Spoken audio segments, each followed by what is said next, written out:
രാഹുൽ ഗാന്ധിക്കും പ്രിയങ്ക ഗാന്ധിക്കും എവിടെ വേണമെങ്കിലും മത്സരിക്കാമെന്ന് ബിനോയ് വിശ്വം. അത് അവരുടെ സ്വാതന്ത്ര്യമാണ്.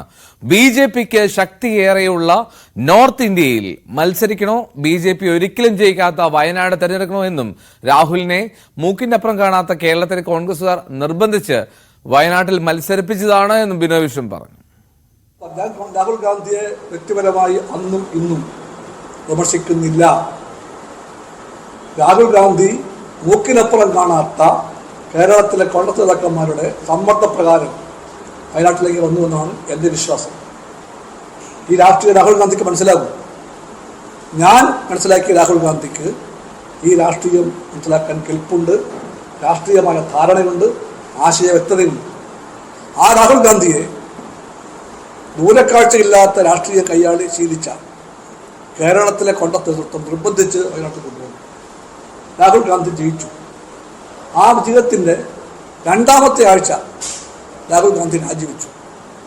ഇതായിരുന്നു കേരളത്തിലെ കോൺഗ്രസ് നേതാക്കളുടെ പദ്ധതിയെങ്കിൽ ഈ പദ്ധതിയുടെ ശില്പികൾക്ക്, കാരണക്കാർക്ക് തീർച്ചയായിട്ടും ഇതുപോലൊരു പൊളിറ്റിക്കൽ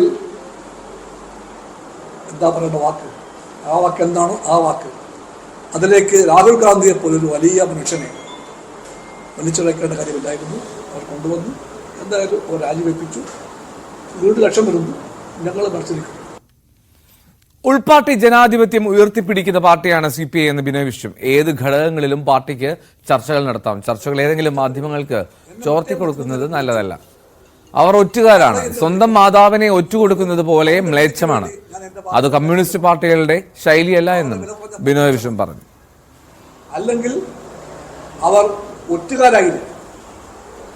സ്വന്തം പാർട്ടിയെ ഒറ്റുകൊടുക്കാൻ മടിക്കാത്ത ഒറ്റുകാർ. അതുമല്ലെങ്കിൽ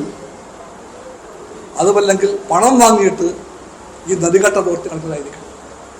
ഇത് മൂന്നേ സാധ്യതയുള്ളൂ. അത് മൂന്നായാലും സ്വന്തം മാതാവിനെ ഒറ്റുകൊടുക്കും പോലെ അത് മ്ലേച്ഛമാണ്, അപഹാസ്യമാണ്. കമ്മ്യൂണിസ്റ്റ് പാർട്ടി അതിനെ ഒരിക്കലും മാനിക്കുകയില്ല. കമ്മ്യൂണിസ്റ്റ് പാർട്ടിയുടെ നീതിബോധം പറയുന്നത് അമ്മയെപ്പോലെ പാർട്ടിയെ സ്നേഹിക്കണം, പാർട്ടിയെ ബഹുമാനിക്കണം, പാർട്ടിയെ കാണണമെന്നാണ്. അതറിയാത്തവർ ഇത് ചെയ്യുന്നു. അവരെപ്പറ്റി നിങ്ങൾക്ക് പുച്ഛമുണ്ട്, പുച്ഛം ഞങ്ങൾക്കുമുണ്ട്.